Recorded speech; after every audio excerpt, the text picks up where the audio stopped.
세차를 하다 남편의 차 트렁크 및 비밀 공간에서 낯선 여자의 초음파 사진과 갓난아기 신발을 발견한 순간 평범하고 행복했던 제 10년의 결혼 생활은 완벽하게 산산조각이 났습니다.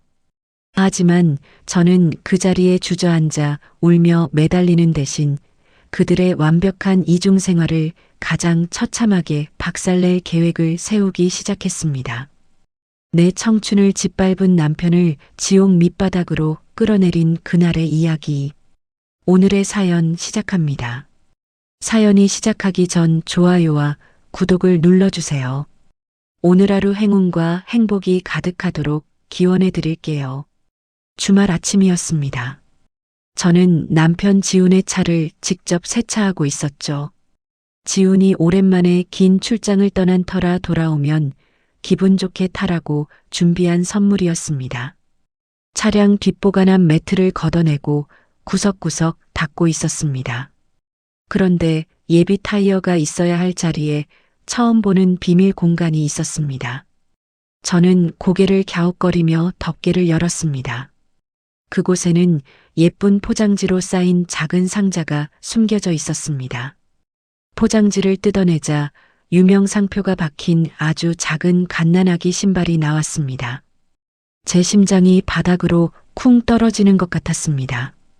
저와 지우는 결혼할 때부터 아이 없이 둘이서만 살기로 굳게 약속했기 때문입니다. 떨리는 손으로 상자 밑을 뒤지자 작은 사진 한 장이 만져졌습니다. 병원에서 찍은 뱃속 아기 사진이었습니다. 사진 아래쪽에는 산모의 이름이 적혀 있었습니다. 제 이름 지원이 아니라 강유라라는 낯선 이름이었습니다. 숨이 턱 막혔습니다. 저는 허둥지둥 차 안을 더 뒤지기 시작했습니다. 운전석 앞쪽 구석에 검은색 테이프로 교묘하게 가려진 또 다른 차량용 카메라가 보였습니다. 원래 있던 카메라 외에 몰래 숨겨둔 것이 분명했습니다. 저는 덜덜 떨리는 손으로 그 안에서 작은 메모리 칩을 빼냈습니다.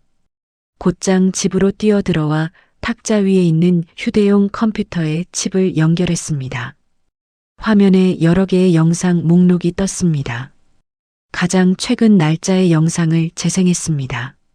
화면은 앞을 비추고 있었지만 차 안의 대화 소리가 너무나 선명하게 흘러나왔습니다. 유라야, 우리 찰떡이 산부인과 예약은 잘했어? 원장님한테 제일 좋은 특진으로 빼달라고 말해뒀지? 지훈의 목소리였습니다. 그럼 원장님이 우리 찰떡이 아주 튼튼하고 예쁘다네. 오빠가 매일 밤 내 배 문질러주면서 자장가 불러준 덕분인가 봐. 초음파 보니까 콧대가 완전 오빠 판박이야.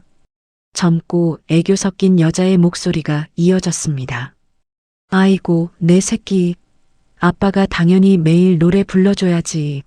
내가 이번 주말에 회사 지방 출장 간다고 아주 찰떡같이 속여놨어. 2박 3일 동안 우리 세 식구 받아보면서 맛있는 거 먹고 푹 쉬다 오자. 어머, 진짜?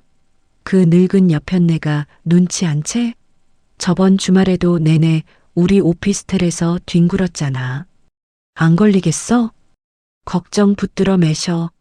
지원이 그 여자는 내가 파트로 매주를 쓴다고 해도 찰떡같이 믿는 맹추야, 맹추. 나 일하느라 피곤해서 죽겠다고 징징대면 불쌍하다고 아주 비싼 홍삼에 영양제까지 대령하는 호구 중에 상호구니까 안심해. 두 사람이 함께 깔깔거리며 웃는 소리가 방 안을 가득 채웠습니다. 저는 입을 틀어막았습니다. 눈물이 왈칵 쏟아졌습니다. 영상 속에 찍힌 날짜는 지훈이 회사에서 큰 일을 맡아 밤을 새운다고 했던 날들과 정확히 일치했습니다. 주말마다 피곤해 지친 얼굴로 집에 돌아와 쓰러져 자던 지훈의 모습이 떠올랐습니다. 그 모든 것이 나를 속이기 위한 치밀한 연기였습니다. 저는 가난하지만 성실했던 부모님 밑에서 평범하게 자랐습니다. 매일 아르바이트를 하며 대학 등록금을 벌어야 했던 고단한 20대였습니다. 대학 도서관에서 무거운 책을 들고 가다 바닥에 떨어뜨린 적이 있습니다. 그때 누군가 다가와 책을 주워 주었습니다. 학생, 이거 너무 무겁지 않아요? 낑낑대는 거 보니까 안쓰럽네. 이리 줘요. 내가 저기 앞까지 거뜬하게 들어다 줄게요. 지훈이었습니다. 아이고, 아니에요. 저 혼자 들 수 있어요. 괜찮습니다. 에이, 얼굴은 하나도 안 괜찮아 보이는데 뭘. 지원 씨는 보면 맨날 억척스럽게 혼자 짐을 다 짊어지려고 하더라. 가끔은 나 같은 남자한테 좀 기대고 어리광도 피워도 돼요. 지우는 저를 향해 따뜻하게 웃어주었습니다. 늘 혼자 발버둥 치며 살았던 저에게 지훈의 다정함은 튼튼한 동아줄 같았습니다. 저는 그 다정함에 완벽하게 속아 넘어갔습니다. 저의 20대와 30대를 10년이라는 귀한 세월을 지훈을 위해 온전히 바쳤습니다. 지훈이 자리를 잡을 때까지 제 월급을 털어 뒷바라지했고 시부모님을 친부모처럼 모셨습니다. 그런데 돌아온 것은 철저한 기만과 조롱이었습니다. 여보, 지원아, 나 방금 현장 일 다 끝나고 서울 올라가는 기차 탔어. 아이고 허리야. 탁자 위에 둔 제 전화기가 울렸고 지훈의 뻔뻔한 목소리가 들려왔습니다. 저는 당장이라도 소리를 지르며 모든 걸 다 알았다고 퍼붓고 싶었습니다. 하지만 주먹을 꽉 쥐고 입술을 깨물며 눈물을 참았습니다. 그래요, 그 먼 데서 일하느라 고생 많았네. 밥은 좀 제때 챙겨 먹고 다니는 거야? 어휴, 바빠서 대충 편의점 도시락 하나 까먹었지. 나 너무 피곤해서 뼈마디가 다 쑤신다. 집에 가면 씻고 바로 기절해야 할 것 같아. 우리 이쁜 마누라 얼굴도 못 보고 주말 내내 뼈 빠지게 일만 해서 미안해 죽겠어.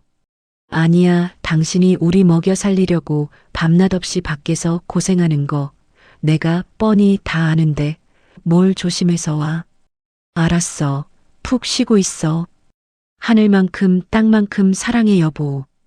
전화가 끊어졌습니다. 저는 허공을 보며 실성한 사람처럼 웃었습니다. 여기서 감정을 터뜨리고 분노하는 것은 지훈에게 좋은 일만 시켜주는 꼴이었습니다. 저는 휴대용 컴퓨터에 저장된 영상들을 조심스럽게 다른 저장 장치에 옮겨 담았습니다. 흐르던 눈물을 닦아내고 차가운 물로 세수를 했습니다. 거울 속에 비친 제 눈빛은 더 이상 지훈만 바라보던 바보 같은 아내가 아니었습니다. 지훈이 10년 동안 나를 철저하게 속인 만큼 나도 완벽하게 지훈을 속여주겠다고 다짐했습니다. 지훈의 모든 것을 낱낱이 파헤쳐서 가장 높은 곳에서 바닥으로 처참하게 떨어뜨릴 것입니다. 내 청춘을 짓밟고 나를 비웃은 대가를 반드시 치르게 만들겠다고 이를 꽉 물었습니다. 도어록 소리가 울리고 현관문이 열렸습니다. 지훈이 무거운 가방을 바닥에 내려놓으며 거실로 들어왔습니다. 여보, 나왔어. 지훈이 목을 길게 빼고 부엌 쪽을 바라보며 앓는 소리를 냈습니다. 고생했어. 배고프지? 당신 좋아하는 김치찌개 거의 다 끓였어. 제가 국자로 찌개를 저으며 태연하게 대답했습니다. 역시 우리 아내밖에 없네. 출장 내내 밥도 제대로 못 먹어서 죽는 줄 알았어. 지훈이 제 등 뒤로 다가와 허리를 껴안으며 능청스럽게 말했습니다. 제 온몸에 소름이 돋고 구역질이 올라왔습니다. 하지만 저는 억지로 입꼬리를 올리며 지훈을 돌아보았습니다. 얼른 씻고 와. 밥 차려놓을게. 응, 금방 씻고 나올게. 지훈이 콧노래를 흥얼거리며 욕실로 들어갔습니다. 물소리가 들리기 시작하자마자 저는 지훈이 벗어둔 겉옷 주머니를 뒤졌습니다. 주머니 안에서 지훈의 전자 손목시계가 나왔습니다. 저는 재빨리 제 휴대용 전화기와 지훈의 시계를 무선으로 연결했습니다. 화면에 지훈이 미처 지우지 못한 카드 결제 내역과 자동 요금소 통과 기록이 줄줄이 떴습니다. 세솔동 요금소 통과, 결제 금액 800원, 세솔동 대형마트, 결제 금액 14만 5천 원. 결제된 시간은 지훈이 출장지에서 바쁘게 회의 중이라고 거짓말을 했던 바로 그 시간이었습니다.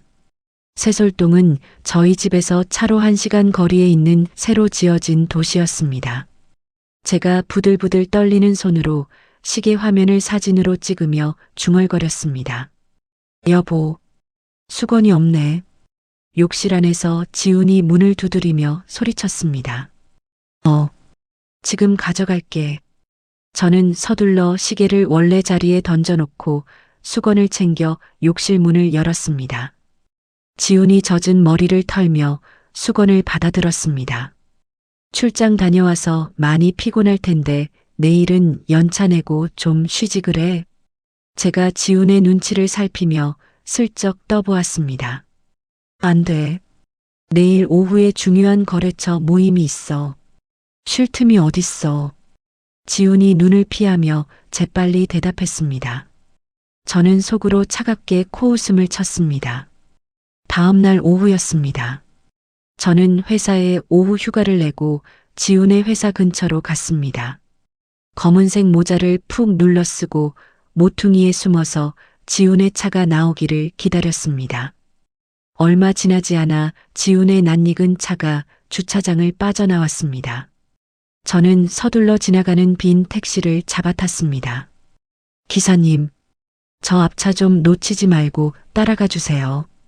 제가 택시 앞좌석 등받이를 꽉 쥐며 다급하게 말했습니다. 기사님이 거울로 저를 힐쩍 보더니 고개를 끄덕였습니다. 알겠습니다. 꽉 잡으세요. 지훈의 차는 도심을 빠져나가 고속도로를 달리기 시작했습니다. 방향은 역시나 어제 확인했던 세솔동이었습니다.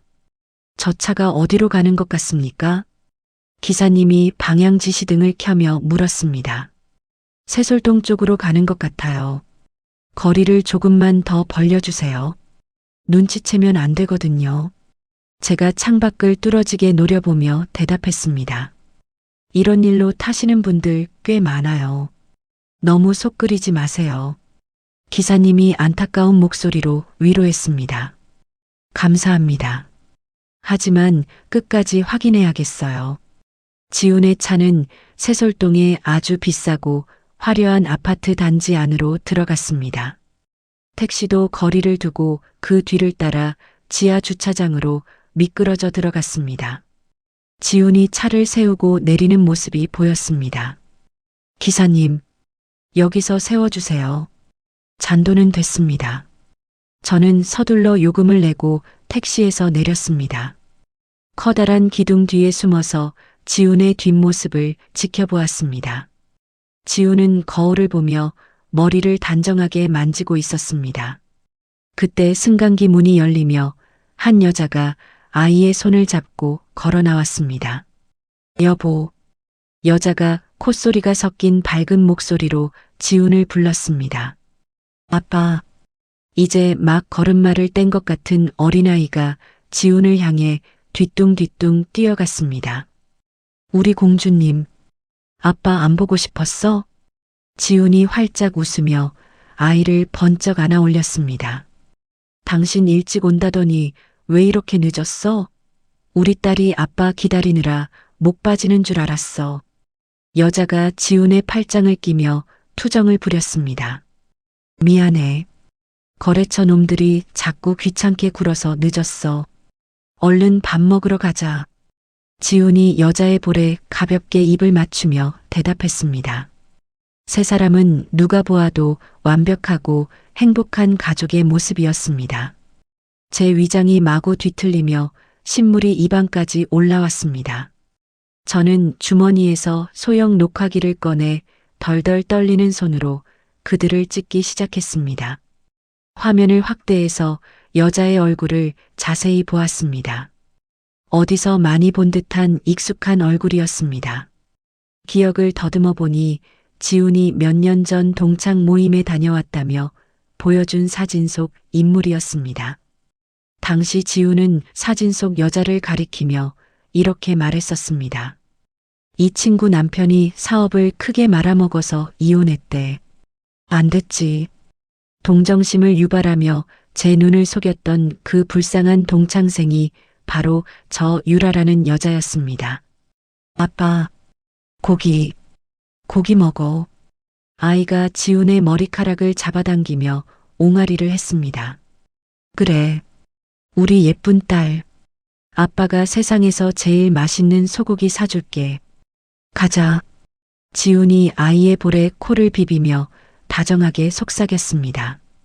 그들이 차를 타고 주차장을 빠져나갈 때까지 저는 돌덩이처럼 굳어 서 있었습니다. 밤이 깊어서야 저는 텅 빈 집으로 돌아왔습니다.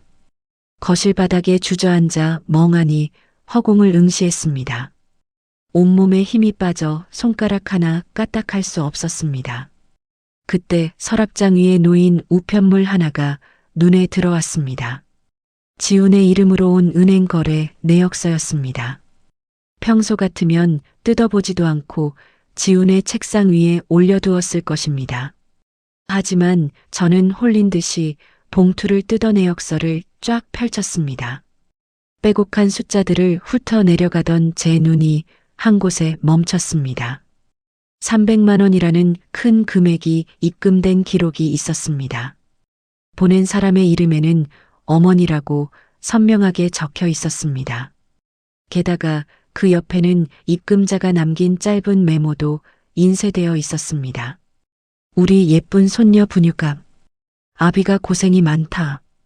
종이를 쥐고 있던 제 손이 하얗게 질렸습니다.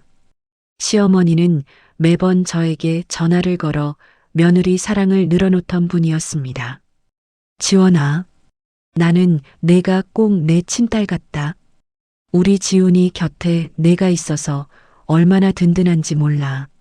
명절마다 제 손을 잡고 눈물을 글썽이며 고맙다고 하시던 시어머니였습니다.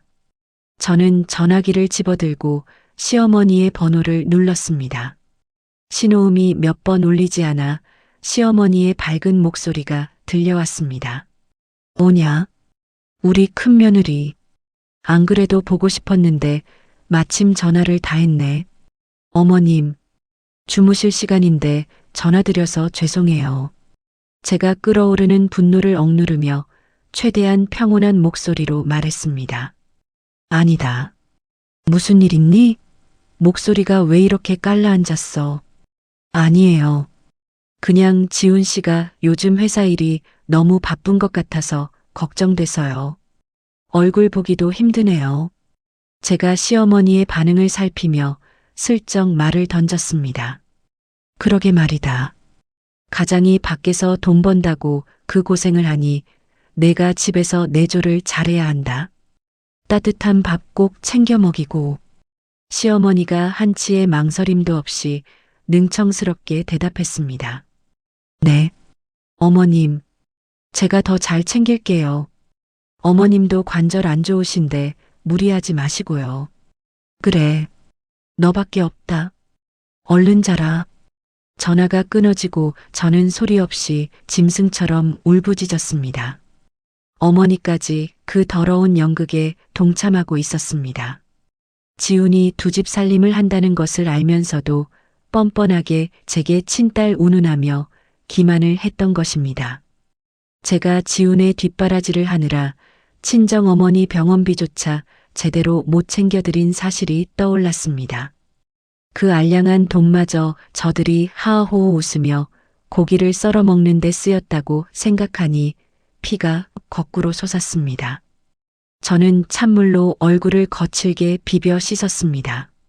서재로 들어가 빈 공책 하나를 꺼내 펼쳤습니다. 첫 장면 위에 두꺼운 펜으로 지훈과 유라의 이름을 적었습니다. 그 밑에 오늘 모은 사진과 내역서, 복사본을 차례대로 붙였습니다. 누구 하나 편하게 발 뻗고 자게 두지 않을 거야. 다 박살 내버릴 거야. 제가 공책을 거칠게 덮으며 허공을 향해 내뱉었습니다. 방 안에는 싸늘한 정막만이 맴돌았습니다. 저는 불 꺼진 거실에 홀로 앉아 칼날을 벼리듯 밤을 지새웠습니다. 유라의 뒷조사를 며칠째 이어가던 중이었습니다. 인터넷에서 그녀의 지난 흔적들을 샅샅이 뒤지고 있었죠. 화면을 스크롤하던 제 손가락이 멈칫했습니다. 그녀의 누리소통망 예전 게시물에서 무언가 이상한 점을 발견했기 때문입니다. 아이가 태어난 날짜와 유라가 전 남편과 이혼 도장을 찍었다고 올린 날짜가 묘하게 겹쳐 있었습니다. 이건 계산이 안 맞는데.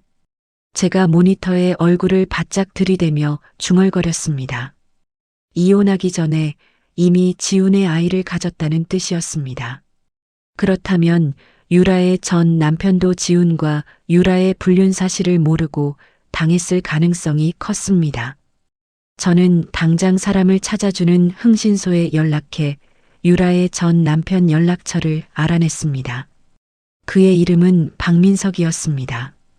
다음 날 오전 저는 민석이 운영한다는 작은 카페로 찾아갔습니다. 카페 문을 열고 들어가자 앞치마를 두른 남자가 저를 반갑게 맞이했습니다. 어서 오세요. 몇 분이신가요? 민석이 메뉴판을 건네며 물었습니다. 커피는 됐습니다. 드릴 말씀이 있어서 왔습니다. 박민석 씨 맞으시죠? 제가 메뉴판을 밀어내며 날카롭게 물었습니다. 민석이 당황한 표정으로 저를 위아래로 훑어보았습니다. 누구시죠? 저를 아십니까? 강유라 씨 때문에 오셨다고 하면 이해하시겠어요? 제 입에서 유라의 이름이 나오자 민석의 얼굴이 굳어졌습니다. 그 여자 이름은 제 가게에서 꺼내지 마십시오. 나가주세요. 민석이 문 쪽을 가리키며 차갑게 말했습니다. 저희 남편이 강유라 씨와 불륜 관계입니다. 당신 아이도 저희 남편 핏줄일지 모릅니다. 제가 참았던 숨을 토해내듯 단숨에 내뱉었습니다. 민석의 눈동자가 흔들렸습니다. 그는 멍하니 저를 바라보다 이내 카페 문을 걸어 잠그고 창문 가리개를 내렸습니다. 앉으시죠. 민석이 탁자 의자를 빼주며 무겁게 입을 열었습니다. 저는 자리에 앉아 가방에서 서류 봉투를 꺼내 민석이 앞으로 밀어주었습니다. 이게 다 뭡니까? 민석이 서류 봉투를 집어들며 물었습니다. 저희 남편 차에서 나온 사진과 기록들입니다. 한번 보시죠. 민석이 봉투 안에서 사진들을 꺼내 하나씩 살펴보기 시작했습니다. 사진 속 지훈과 유라가 다정하게 웃고 있는 모습을 보자 민석의 손이 가늘게 떨렸습니다. 이 자식이. 민석이 이빨을 꽉 깨물며 욕설을 내뱉었습니다. 두 사람 이혼 전부터 만난 게 확실합니다. 증거가 여기 다 있으니까요. 제가 민석의 눈을 똑바로 쳐다보며 말했습니다. 민석은 사진들을 탁자 위에 거칠게 던져버렸습니다. 유라가 저를 속이고 다른 놈팽이를 만난 건 짐작하고 있었습니다. 하지만 이놈일 줄은 몰랐네요. 이 자식이 유라한테 빚다 떠넘기고 도망가라고 꼬드긴 게 분명합니다. 민석이 마른 세수를 하며 괴로운 듯 얼굴을 감쌌습니다. 우린 둘 다 그 쓰레기들한테 철저하게 당한 겁니다. 복수하고 싶지 않으세요? 제가 민석을 향해 몸을 기울이며 낮게 속삭였습니다. 민석이 천천히 고개를 들어 저를 바라보았습니다. 그의 눈빛에는 깊은 분노와 절망이 뒤섞여 있었습니다. 좋습니다. 제가 뭘 도와드리면 되죠? 민석이 단호한 목소리로 대답했습니다. 그렇게 저와 민석은 두 배신자를 무너뜨리기 위한 위태로운 동맹을 맺었습니다. 며칠 뒤 저녁이었습니다. 지훈이 평소보다 일찍 퇴근해 기분 좋은 얼굴로 집에 들어왔습니다. 여보, 나왔어. 지훈이 겉옷을 소파에 던져놓고 제 옆에 바짝 붙어 앉았습니다. 웬일로 일찍 왔어? 밥은 먹었어?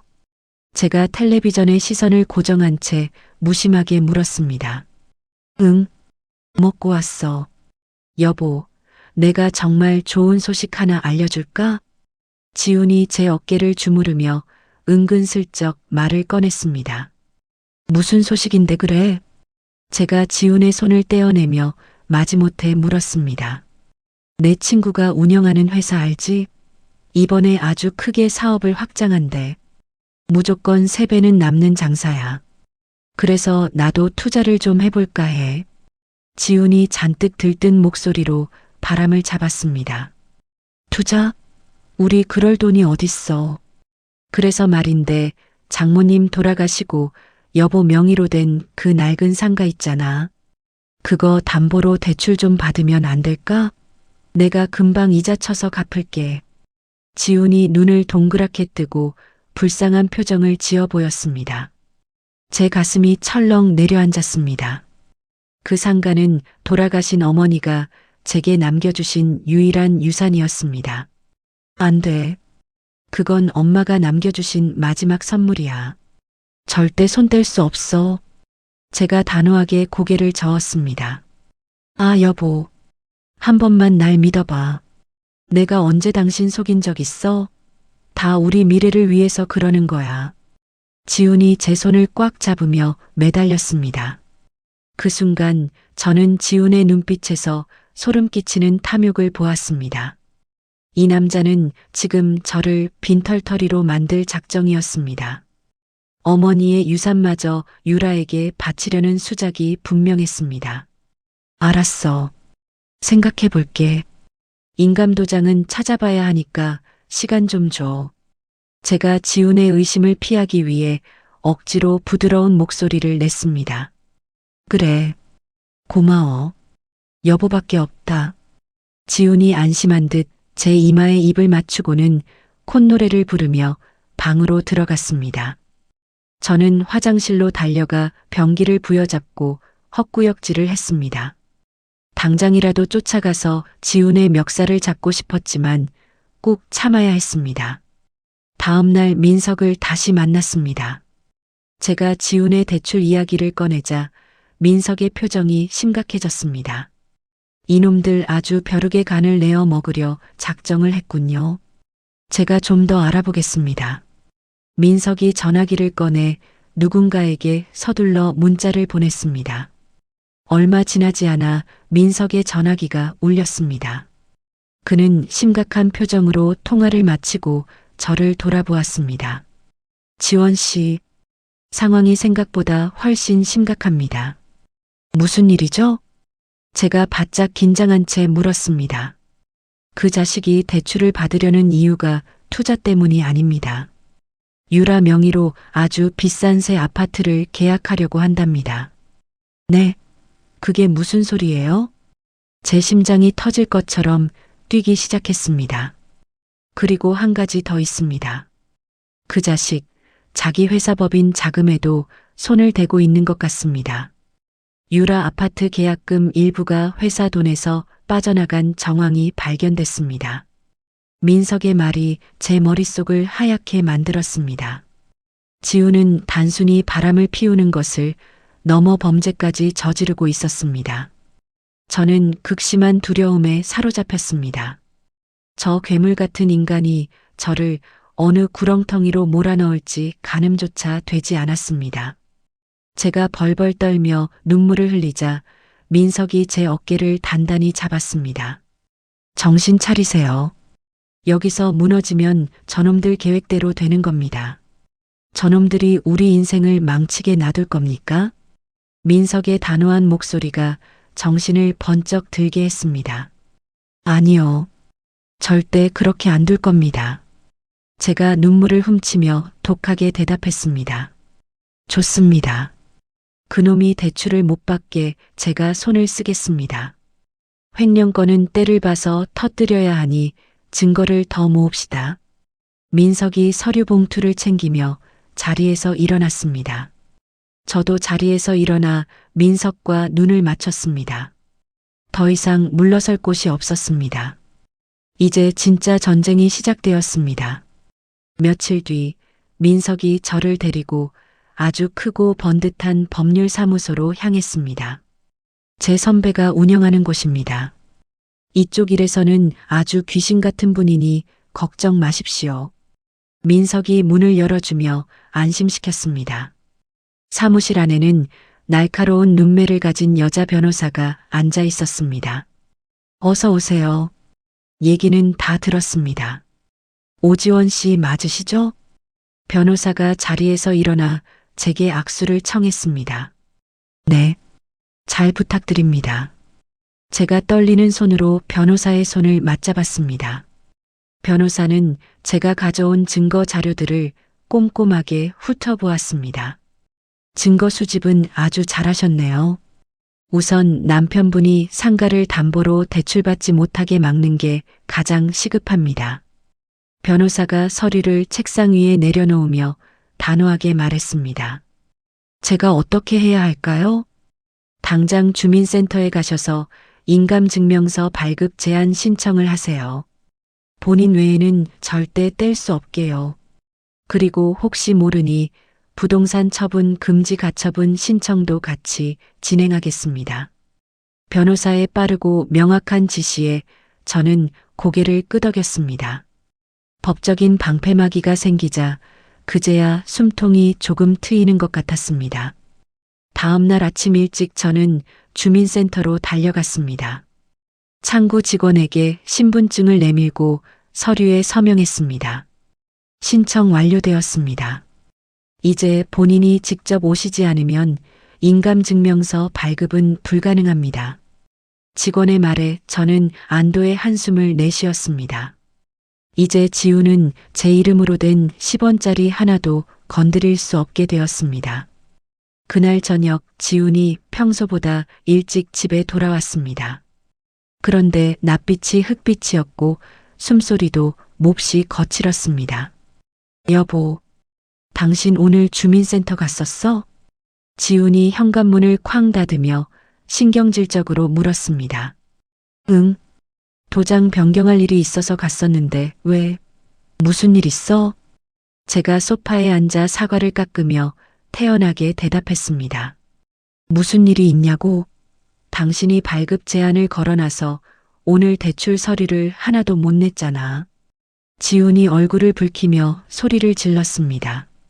아, 그거 요즘 명예 도용 사기가 많다고 해서 안전하게 하려고 해둔 건데 당신이 그렇게 화낼 일이야?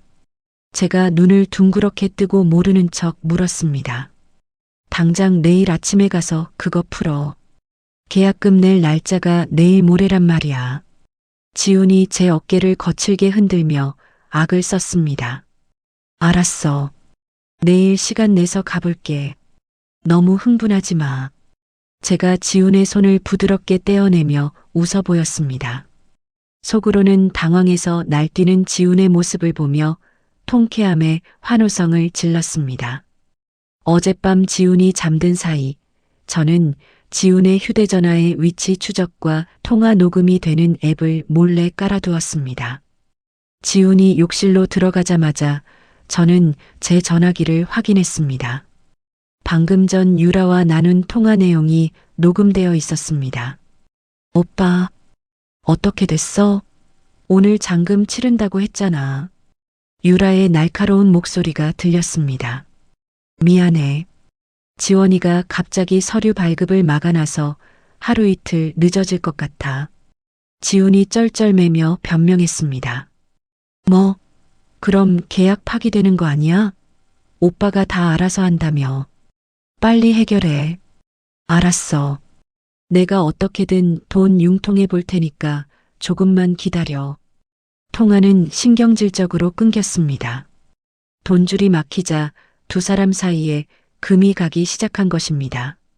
저는 소리 없이 웃으며 다음 계획을 준비했습니다. 며칠 뒤 저는 문구점에서 예쁜 우편 봉투와 편지지를 샀습니다. 왼손으로 삐뚤빼뚤하게 글씨를 적어 내려갔습니다. 남의 눈에 피눈물 나게 하고 너는 행복할 줄 알았니?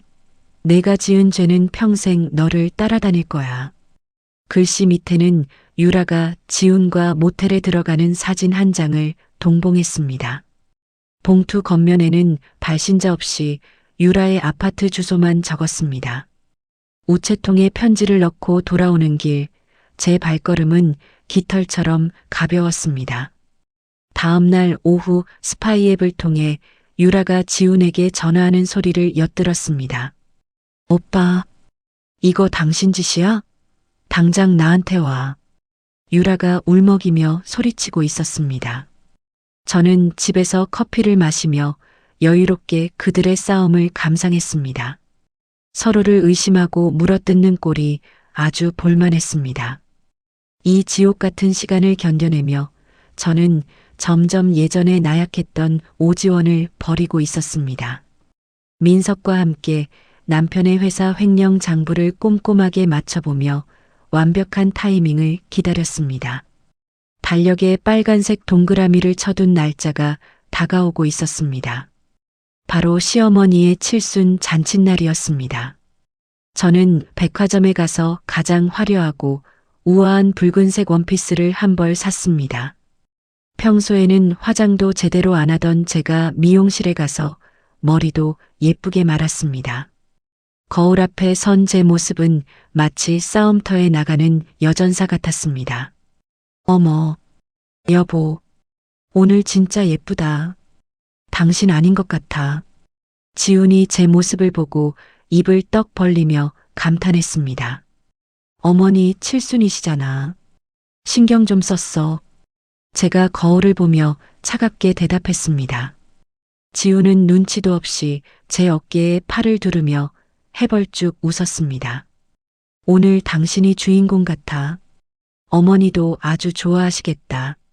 저는 지훈의 손을 부드럽게 쓰다듬으며 속으로 차갑게 중얼거렸습니다. 그래, 오늘 주인공은 바로 나야.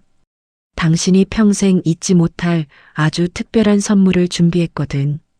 저는 가방 깊숙한 곳에 조그만 이동식 저장 장치를 챙겨 넣었습니다. 모든 준비는 끝났습니다. 이제 화려한 막을 올릴 시간만 남았습니다.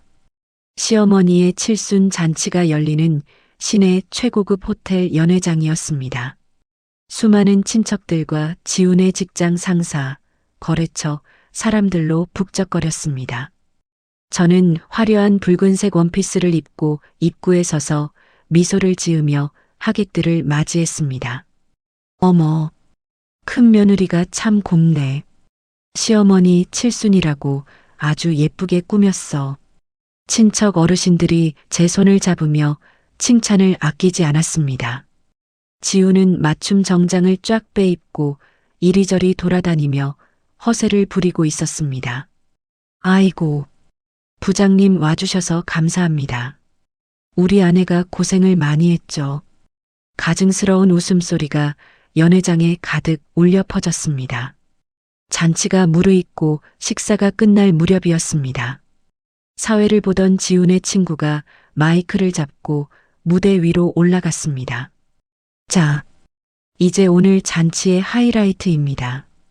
듬직한 장남 지훈이가 어머니를 위해 준비한 감사 영상을 보시겠습니다.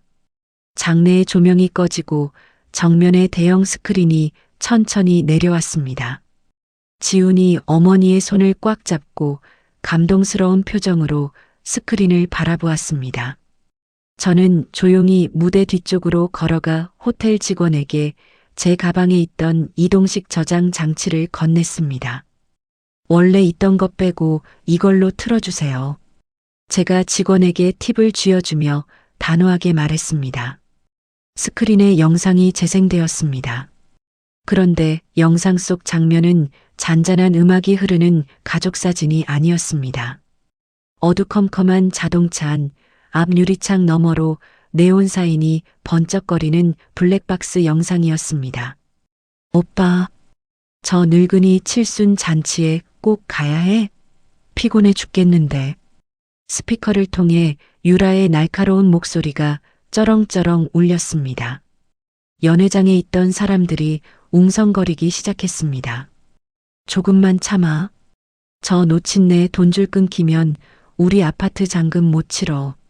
가서 싹싹하게 굴어.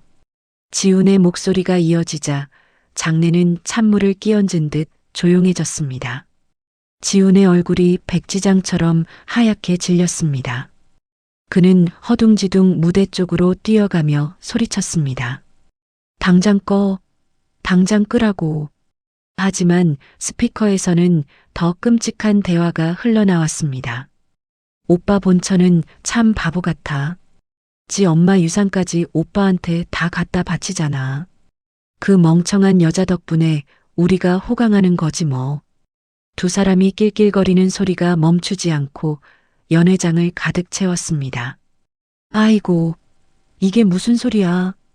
시어머니가 뒷목을 잡고 그대로 바닥에 쓰러졌습니다. 친척들이 비명을 지르며 시어머니 주위로 몰려들었습니다. 지훈의 회사 사람들은 입을 떡 벌리고 지훈을 쳐다보았습니다. 저는 무대 위로 천천히 걸어 올라갔습니다.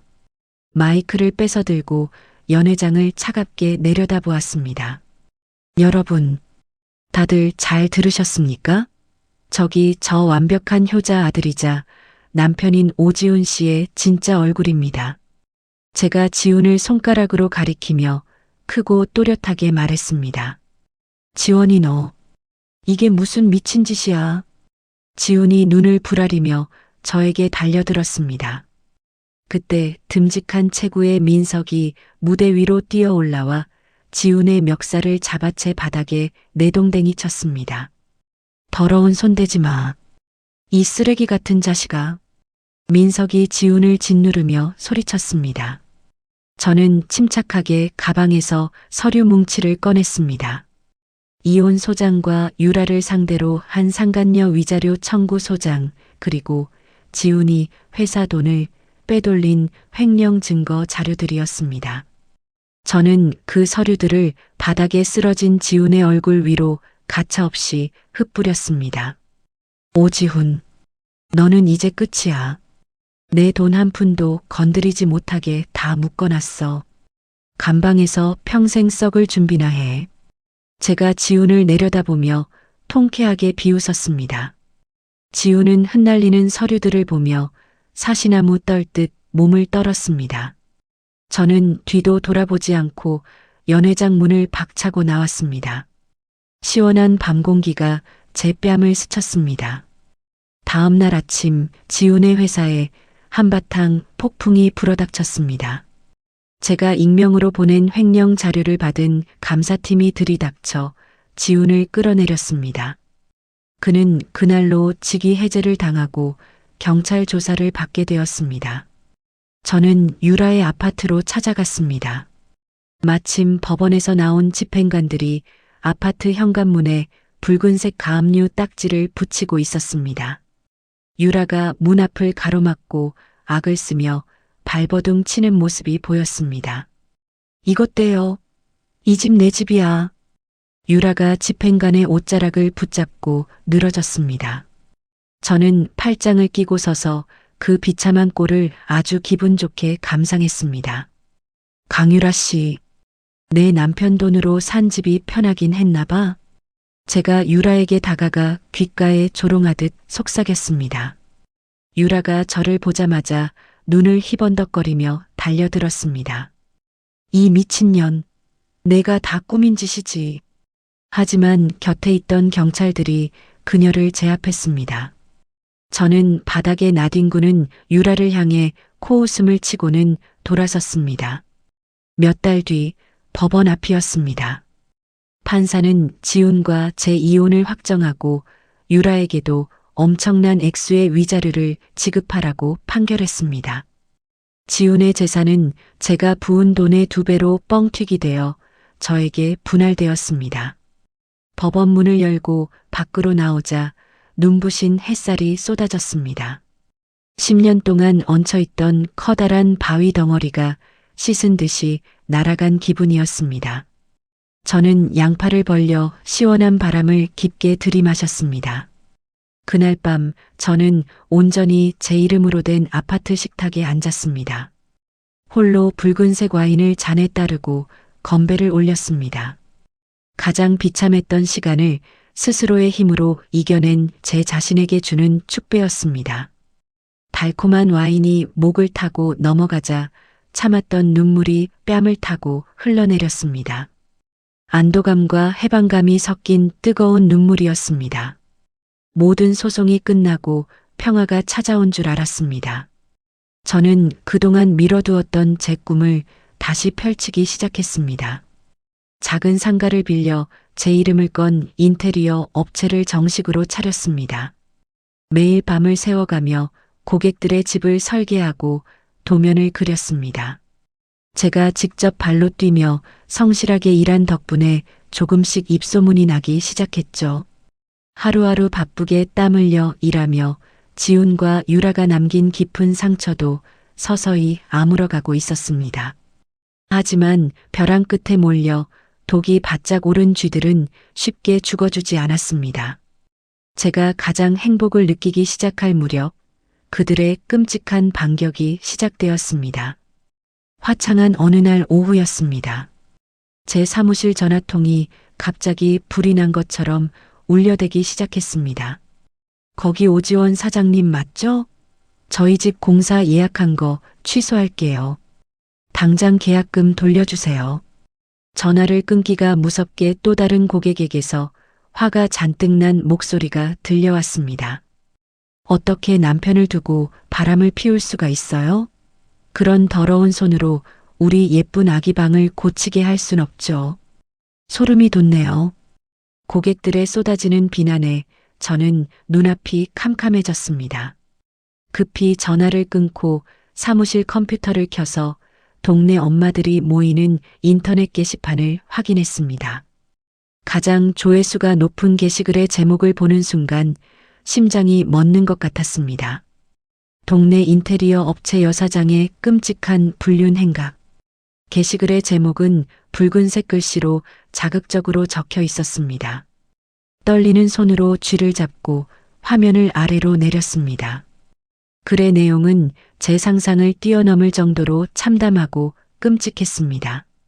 제가 먼저 사업하는 유부남과 눈이 맞아 바람을 피웠고 그 사실을 숨기기 위해 착한 남편을 쫓아내고 시어머니를 쓰러지게 한 파렴치한 여자로 묘사되어 있었습니다. 제가 정성껏 시공했던 현장 사진들에는 허위로 지어낸 엉망진창인 공사 후기들이 줄줄이 달려 있었습니다.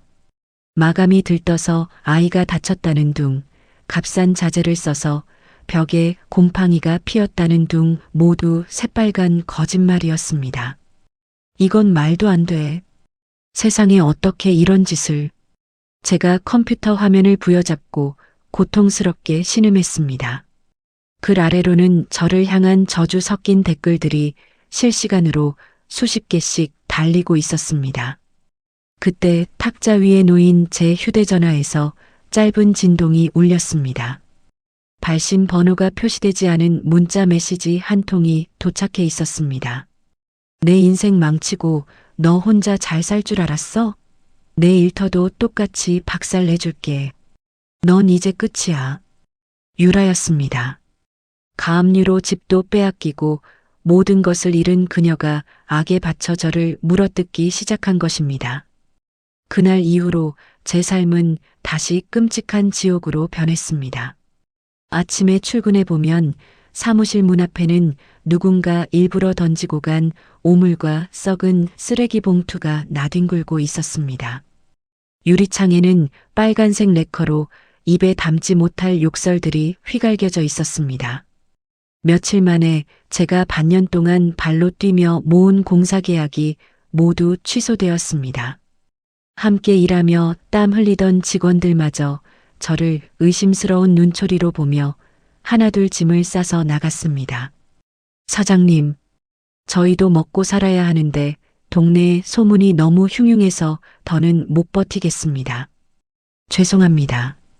마지막까지 남아서 저를 도와주던 현장 반장님마저 제게 고개를 숙이며 사직서를 내밀었습니다. 반장님, 이거 다 거짓말인 거 아시잖아요. 제발 저 좀 믿고 조금만 기다려주세요. 제가 다 해결할게요. 제가 눈물을 흘리며 반장님의 옷자락을 붙잡고 애원했습니다. 하지만 그는 무거운 한숨을 내쉬며 차갑게 돌아서 버렸습니다. 텅 빈 사무실에 홀로 남은 저는 바닥에 주저앉아 짐승처럼 엉엉 소리 내어 울었습니다. 설상가상으로 며칠 뒤 법원에서 또 다른 무거운 우편물이 날아왔습니다. 지훈의 이름으로 보낸 맞소송 소장이었습니다.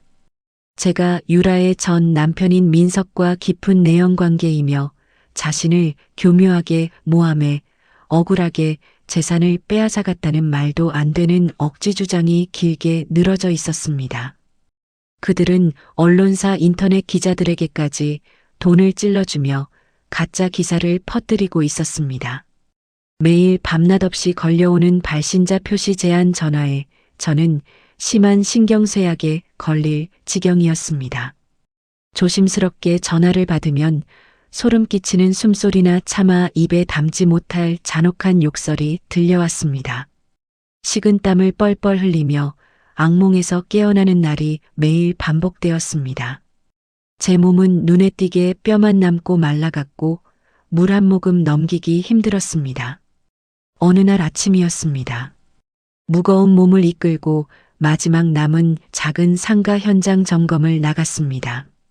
사다리를 타고 위로 올라가 천장 마감을 꼼꼼히 살피던 중이었습니다. 갑자기 머리가 핑 돌며 눈앞이 하얗게 전멸했습니다. 팔에 힘이 빠지면서 몸이 균형을 잃고 아래로 곤두박질 쳤습니다. 지원 씨, 어디선가 저를 애타게 부르는 절박한 목소리가 들렸지만 제 의식은 차가운 바닥에 닿기도 전에 꺼져버렸습니다. 눈을 떴을 때 저는 코를 찌르는 약 냄새가 진동하는 병원 응급실 침대에 누워 있었습니다. 링거 바늘이 꽂힌 제 마른 팔을 누군가 두 손으로 꽉 붙잡고 있었습니다. 민석이었습니다. 그의 눈가는 밤을 새운 듯 붉게 충혈되어 있었고 머리는 잔뜩 헝클어져 있었습니다. 정신이 듭니까? 얼마나 놀랐는지 아십니까? 조금만 늦었어도 큰일 날 뻔했습니다. 민석이 안도의 긴 한숨을 내쉬며 제 이마에 맺힌 식은땀을 부드럽게 닦아주었습니다. 공사 현장 마무리는 다 했나요? 오늘까지 끝내야 하는데.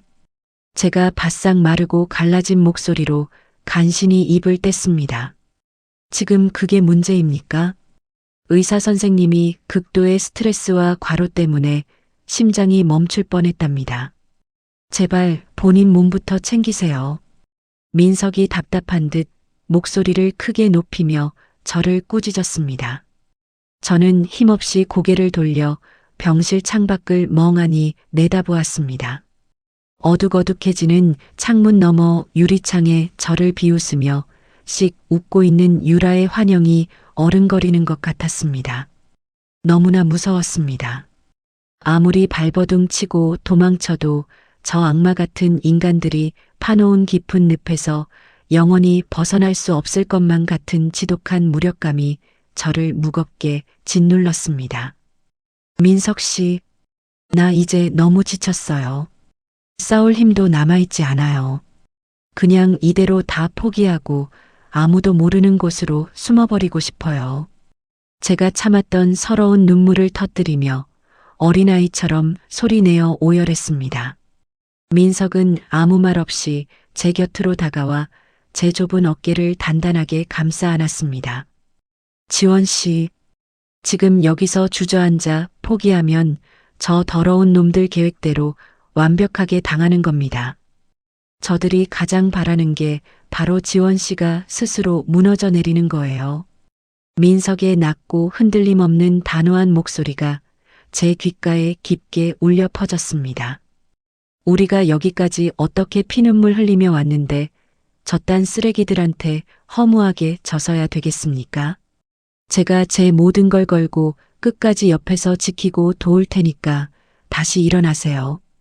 민석의 진심 어린 뜨거운 눈물방울이 제 손등 위로 툭툭 떨어졌습니다. 그의 따뜻한 온기가 얼어붙어 멈춰가던 제 심장을 다시 강하게 뛰게 만들었습니다. 저는 눈물을 닦아내고 입술에서 피가 날 정도로 꽉 깨물었습니다. 여기서 비참하게 쓰러질 수는 없었습니다. 나를 짓밟고 비웃으려는 저들의 저열한 공격에 결코 무릎 꿇지 않고 끝까지 싸우겠다고 다시 한번 도끼를 가득 품었습니다. 병원에서 퇴원하자마자 저는 민석과 함께 경찰서로 향했습니다. 경찰서 민원실 창구에 허위 사실을 퍼뜨린 악플러들을 처벌해 달라는 고소장을 두껍게 제출했습니다. 경찰관님, 제 모든 것을 걸고 이 사람들을 꼭 잡아주세요. 제가 고소장을 넘기며 간절하게 부탁했습니다. 접수되었습니다. 인터넷 접속 주소를 철저하게 추적해서 글을 올린 사람들을 전부 찾아내겠습니다. 경찰관이 고소장을 살피며 든든하게 대답했습니다.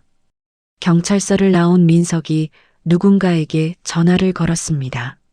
사람을 찾아주는 일을 전문으로 하는 민석의 오랜 지인이었습니다. 찾았다고 합니까? 제가 기대에 찬 눈으로 민석을 바라보며 물었습니다. 네.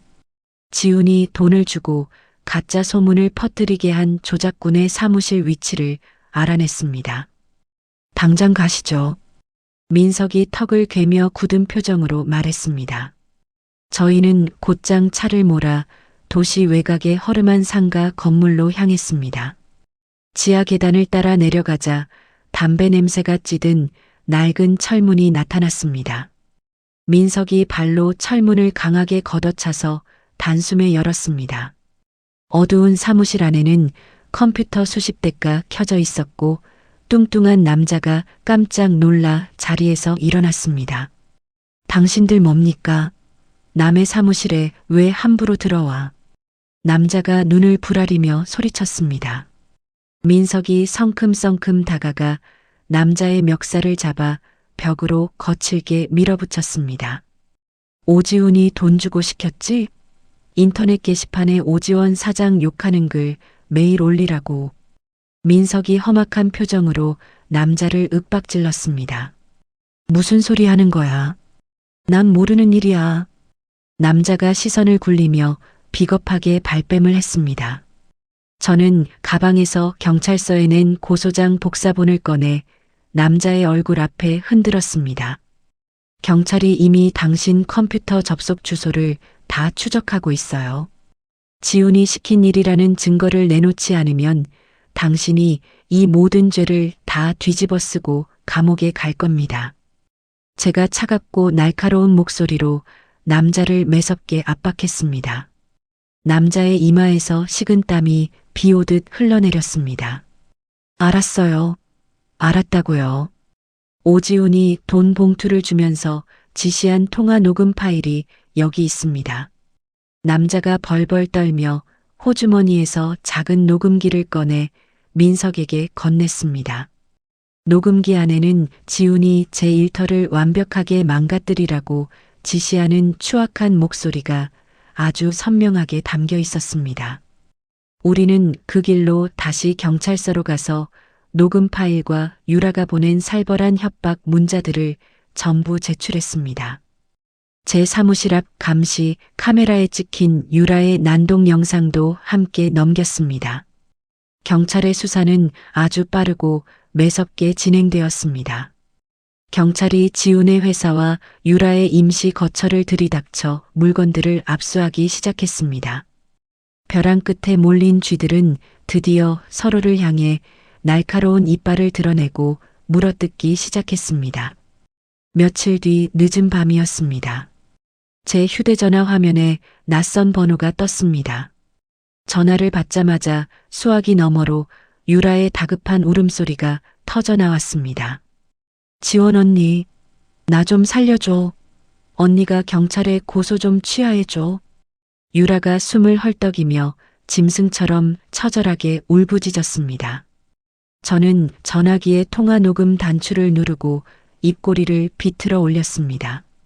내가 왜 그래야 하지? 내가 내 사무실 앞에 오물을 던지고 내 일터를 다 망쳐놨잖아. 제가 얼음장처럼 차가운 목소리로 냉정하게 대답했습니다. 그거 다 오빠가 시킨 거야. 지훈 오빠가 언니를 괴롭히라고 나한테 무섭게 협박했다고. 언니 제발 나 한 번만 용서해줘. 우리 애기 고아원에 갈지도 몰라. 유라가 말도 안 되는 거짓말을 섞어가며 엉엉 울었습니다.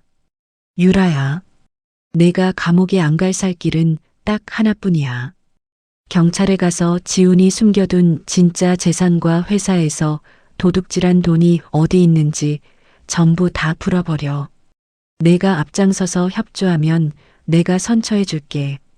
제가 달콤한 미끼를 던지며 유라의 나약한 마음을 교란했습니다. 정말이지? 내가 경찰에 다 말하면 언니가 내 소송은 다 취하해 주는 거지? 유라가 지푸라기라도 잡는 심정으로 다급하게 물었습니다. 그래. 지훈이 혼자 모든 죄를 다 안고 감옥에 가게 만들어. 제가 속으로 비웃음을 삼키며 전화를 끊었습니다. 물론 저는 저 악마 같은 유라를 용서할 마음이 손톱만큼도 없었습니다. 다음 날 유라는 제 거짓말에 완벽하게 속아 경찰서로 달려갔습니다. 유라는 자신의 형벌을 줄이기 위해 지훈이 다른 사람 이름으로 몰래 숨겨둔 차명 계좌 내역과 회사 돈을 빼돌린 비밀 장부를 전부 경찰 책상 위에 바쳤습니다. 경찰서 조사실에서 지훈과 유라가 좁은 책상을 사이에 두고 마주 앉아 대질 조사를 받는 날이었습니다. 두꺼운 철문 밖으로 두 사람이 짐승처럼 악을 쓰며 싸우는 소리가 크게 울려 퍼졌습니다. 강유라, 내가 어떻게 나한테 이럴 수 있어? 내가 너한테 돈을 얼마나 쏟아부었는데 나를 배신해. 지훈이 책상을 거칠게 내리치며 악을 썼습니다. 웃기지 마. 오빠가 나한테 다 뒤집어 씌우고 혼자 빠져나가려고 했잖아. 난 오빠가 시키는 대로 한 죄밖에 없어. 유라가 굵은 눈물을 뚝뚝 흘리며 지훈의 얼굴에 침을 뱉었습니다. 서로를 죽일 듯이 사랑한다며 저를 철저하게 기만했던 두 남녀의 최후는 이토록 찌질하고 비참했습니다. 저는 조사실 밖 의자에 기대어 앉아 그들의 천박한 싸움 소리를 마치 아름다운 자장가처럼 평온하게 감상했습니다. 시간이 흘러 마침내 법원에서 마지막 재판이 열리는 날이 다가왔습니다. 법정 안은 숨소리조차 내기 힘들 정도로 무거운 공기로 가득 차 있었습니다. 저는 민석과 함께 방청석 맨 앞줄에 나란히 앉아 재판관을 기다렸습니다. 푸른색 수의를 입은 지훈과 유라가 무거운 수갑을 찬 채로 재판장 안으로 터덜터덜 걸어 들어왔습니다. 지훈의 뺨은 움푹 패여 흑빛이었고 유라는 며칠 밤을 새운 듯 넋이 나간 표정이었습니다. 나이가 지긋한 판사가 헛기침을 하며 준엄한 목소리로 판결문을 읽어내려가기 시작했습니다. 피고인 오지훈은 수년간 회사 자금을 횡령하고 아내의 명예를 심각하게 훼손한 죄질이 매우 불량합니다. 또한 반성하기는커녕 다른 피고인에게 책임을 전가하는 뻔뻔한 태도를 보였습니다. 판사의 엄숙한 낭독이 넓은 법정에 쩌렁쩌렁 울렸습니다. 지훈이 다리에 힘이 풀린 듯 피고인석 바닥으로 털썩 주저앉았습니다. 따라서 피고인 오지훈에게 징역 5년을 선고합니다. 피고인 강유라 역시 불법적인 범행에 적극적으로 가담하고 협박을 일삼았으므로 징역 2년을 선고합니다. 판사가 나무망치를 3번 강하게 내리쳤습니다. 땅, 땅, 땅. 안 돼. 내가 왜 감옥에 가?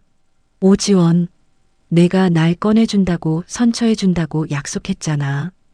유라가 저를 향해 미친 사람처럼 몸부림을 치며 소리를 지르고 발악했습니다.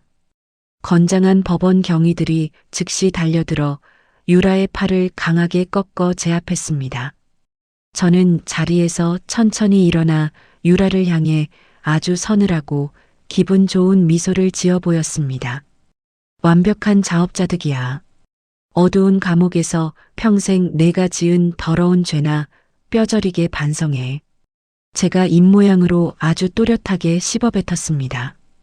유라가 눈을 까 뒤집고 거품을 물며 밖으로 질질 끌려나갔습니다. 지훈 역시 손목에 찬 수갑을 덜그럭거리며 경위들에게 이끌려 제 앞을 지나갔습니다. 지훈이 눈물과 콧물이 범벅된 흉측한 얼굴로 저를 아주 애처롭게 올려다보았습니다. 지원아, 내가 정말 다 잘못했어. 제발 나 좀 한 번만 용서해줘. 지훈이 무릎을 꿇으려 발버둥을 치며 저에게 더럽게 매달렸습니다.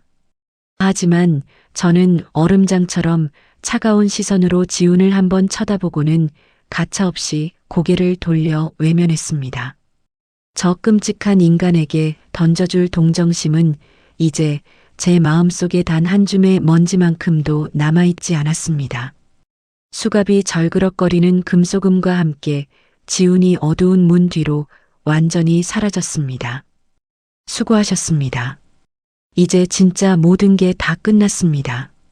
민석이 제 어깨를 가볍게 토닥이며 아주 따뜻하게 말했습니다. 네. 정말 길고 끔찍한 시간이었네요. 끝까지 저를 믿고 도와주셔서 정말 감사합니다. 제가 민석을 마주보며 10년 묵은 체증이 내려가는 듯 진심을 다해 환하게 웃었습니다. 재판을 마치고 법원 밖으로 걸어 나오자 맑고 푸른 하늘이 쏟아질 듯 저를 반겨주었습니다. 온몸을 무겁게 짓누르던 끔찍한 사슬이 마침내 산산조각 나서 허공으로 흩어지는 통쾌한 기분이었습니다. 이제 오지훈과 강유라라는 악몽은 제 인생에서 흔적도 없이 완벽하게 지워졌습니다. 저는 지훈과 함께 살던 어둡고 답답한 옛집을 완전히 처분했습니다. 그리고 채광이 아주 좋은 넓은 새 보금자리로 이사를 결정했습니다. 아침 일찍부터 이삿짐 센터 직원들이 바쁘게 짐을 나르고 있었습니다. 사장님, 저기 안방에 있는 큰 장롱은 어떻게 할까요? 새 집으로 가져가십니까?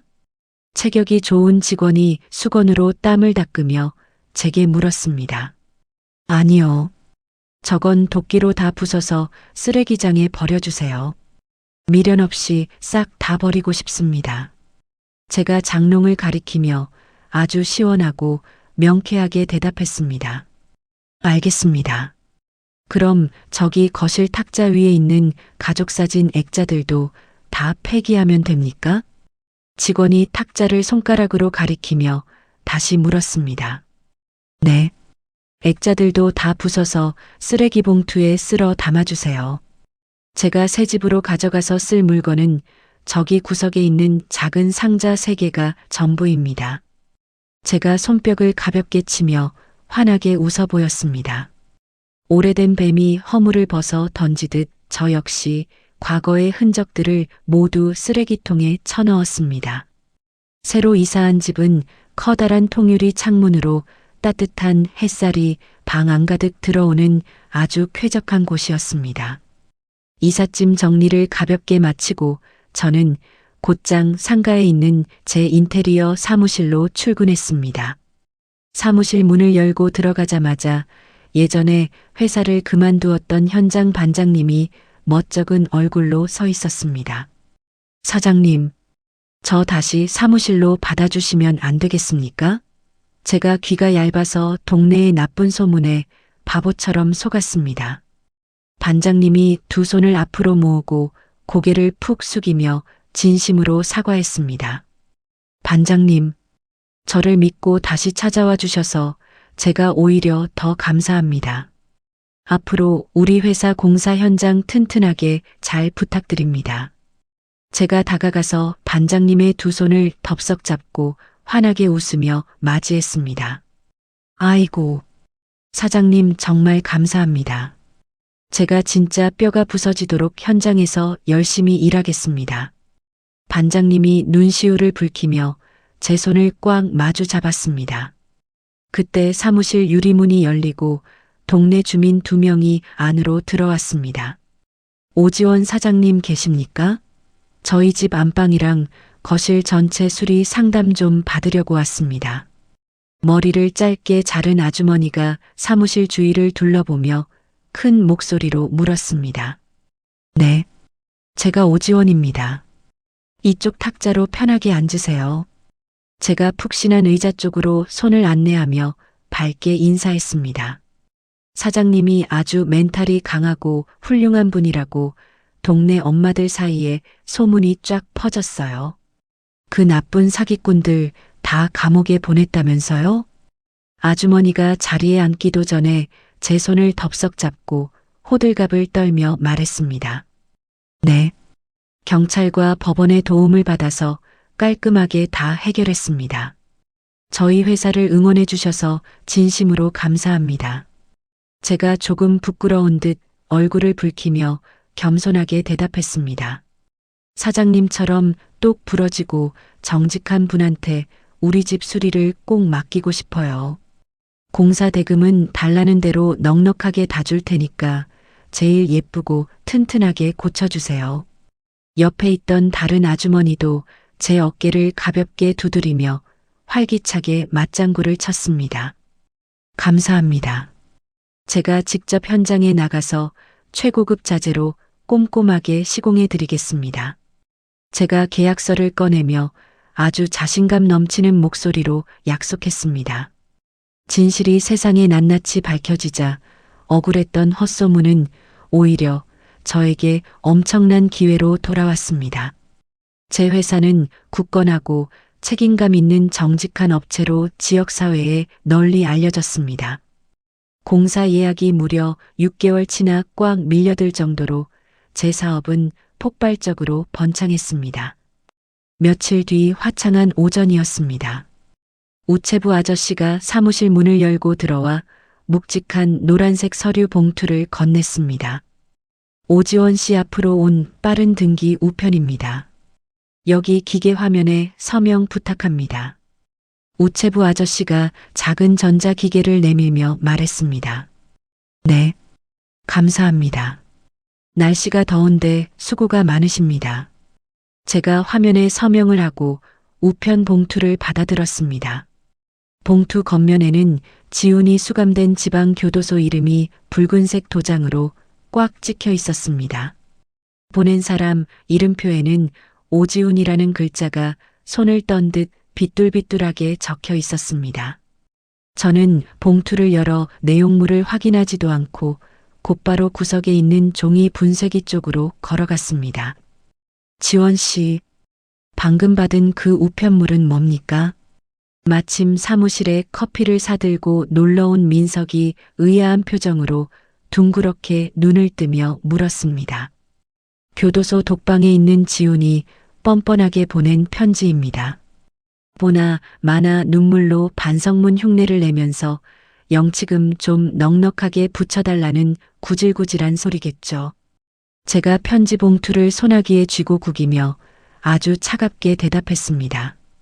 정말 내용물 안 읽어보고 그냥 버려도 괜찮겠습니까? 민석이 제 단호한 눈치를 살피며 조심스럽게 되물었습니다. 네. 제 빛나는 인생에 저 더러운 인간의 자리는 이제 10원어치도 남아있지 않아요. 이런 쓰레기에 눈길을 주는 것조차 제게는 아까운 시간 낭비입니다. 제가 망설임 없이 우편 봉투를 통째로 종이 분쇄기 입구에 힘껏 밀어 넣었습니다. 기계가 요란하고 시원한 소리를 내며 지훈의 편지를 갈갈이 산산조각 냈습니다. 아주 속이 다 시원하고 통쾌합니다. 지원 씨의 결단력을 축하하는 의미에서 오늘 저녁 식사는 제가 아주 비싼 곳에서 쏘겠습니다. 민석이 크게 손뼉을 치며 호탕하게 소리내어 웃었습니다. 좋아요. 새로 이사한 저희 집 근처에 분위기 아주 좋은 고급 와인 가게가 생겼어요. 오늘 저녁은 거기로 당장 가시죠. 제가 퇴근을 위해 핸드백을 챙겨 들고 민석과 함께 사무실 문을 나섰습니다. 저희는 잔잔한 재즈 음악이 흐르는 와인 가게의 전망 좋은 창가 자리에 나란히 마주 앉았습니다. 종업원이 다가와 붉은색 포도주를 유리잔에 가득 따라주고 조용히 물러났습니다. 지원 씨, 그동안 정말 가슴앓이하며 고생 많았습니다. 지원 씨의 새롭고 눈부신 출발을 진심으로 축하합니다. 민석이 포도주 잔을 눈높이로 들어올리며 아주 다정하게 축하 인사를 건넸습니다. 이 모든 결과는 전부 민석 씨 덕분입니다. 민석 씨가 끝까지 제 곁에서 손을 꽉 잡아주지 않았다면 저는 중간에 억울해서 쓰러졌을 겁니다. 정말 온 마음을 다해 고맙습니다. 제가 민석의 잔에 제 유리잔을 쨍그랑 부딪히며 진심을 가득 담아 감사를 표했습니다. 무슨 그런 섭섭한 말씀을 하십니까? 우리는 같은 깊은 상처를 이겨내고 승리한 아주 특별한 전우 아닙니까? 민석이 조금 쑥스러운 듯 자기 뒷머리를 극적이며 해맑게 웃었습니다. 맞아요. 우리는 이제 세상에서 가장 든든한 평생 친구이자 최고의 동업자입니다. 앞으로 남은 인생은 눈치 보지 말고 더 화려하게 행복해져요, 우리. 제가 붉은 포도주를 한 모금 깊게 마시며 아주 환하고 예쁘게 웃어 보였습니다. 민석과 저는 탁자 위에 차려진 맛있는 고기 요리를 먹으며 늦은 밤까지 시간 가는 줄 모르고 끊임없이 대화를 나누었습니다. 두 사람 모두 과거에 지독하게 아픈 상처를 깨끗하게 털어내고 진정한 어른들의 깊고 단단한 우정을 쌓아가고 있었습니다. 10년이라는 어둡고 끔찍했던 거짓의 세월은 제 뼈를 깎아내는 듯 아팠습니다. 하지만 그 잔인한 고통의 터널을 제 발로 직접 걸어 나와 이겨낸 저는 이전에 나약했던 모습보다 훨씬 강인하고 눈부시게 빛나는 사람이 되었습니다. 따사로운 주말 오후 저는 가벼운 운동복 차림으로 집 근처 번화가를 여유롭게 산책했습니다. 요즘 저는 주말마다 오직 저 자신만을 위한 취미 생활에 돈과 시간을 아낌없이 투자하고 있습니다. 조용한 미술관에서 아름다운 그림을 감상하거나 햇살 좋은 카페 창가에 앉아 두꺼운 책을 읽는 일상을 즐겼습니다. 누군가의 밥을 차리기 위해 종종 걸음치지 않는 이 평온한 일상이 저에게는 너무나 값지고 소중했습니다. 길을 걷다 우연히 화려한 아기용품을 파는 대형 상점 앞을 지나치게 되었습니다. 투명한 유리창 너머 진열장 안에는 작고 앙증맞은 유명 상표의 노란색 아기 신발이 덩그러니 놓여 있었습니다. 10년 전 지훈의 자동차 뒷보관함 구석에서 처음 발견하고 덜덜 떨었던 바로 그 똑같은 상표의 신발이었습니다. 예전 같았으면 그 신발을 보는 순간 심장이 바닥으로 철렁 내려앉고 두 눈에 피눈물이 고였을 물건이었습니다. 하지만 저는 진열장 앞에 두 발을 굳게 대고 서서 그 신발을 아주 가만히 내려다보았습니다. 제 마음속 깊은 곳에는 바늘 끝만한 분노나 슬픔의 감정조차 단 한 톨도 일어나지 않았습니다. 오히려 코끝으로 풋하고 가벼운 헛웃음이 시원하게 새어나왔습니다.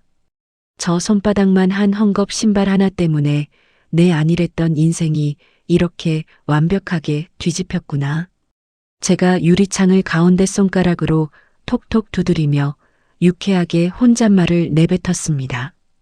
지훈과 유라가 그토록 탐내고 욕심부리며 빼앗으려 했던 남의 재산과 거짓된 행복은 결국 바람이 불면 날아가는 헛된 모래성일 뿐이었습니다.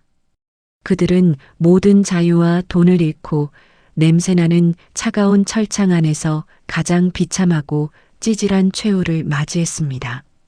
가장 끔찍하고 잔인하게 저를 찌르던 그 진실의 칼날이 결국 저를 가장 눈부신 해방의 길로 당당하게 이끌어 주었습니다.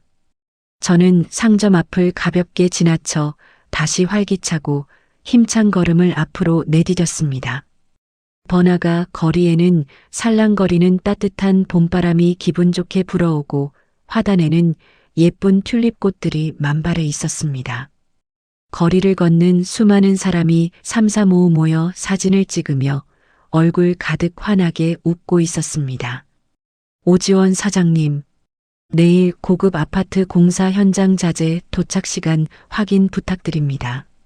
운동복 주머니 속에 있던 제 전화기가 짧게 울리며 현장 담당 직원의 업무 문자가 도착했습니다. 네. 제가 내일 아침 7시에 현장으로 직접 나가서 자재 수량 전부 확인하겠습니다. 주말 푹 쉬세요. 제가 휴대전화 화면에 글쎄판을 아주 빠르게 두드리며 막힘없이 답장을 보냈습니다.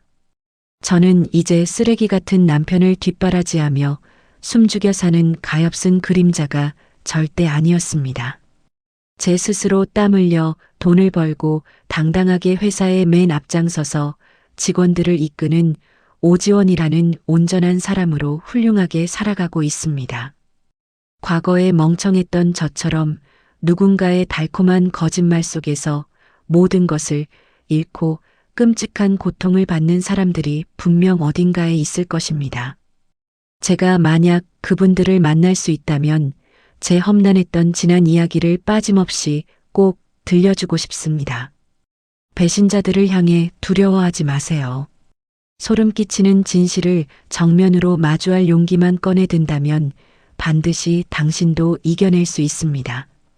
제가 파란 하늘을 높이 올려다보며 마음속으로 그들을 향해 조용하고 단단한 응원의 메시지를 힘껏 띄워보냈습니다.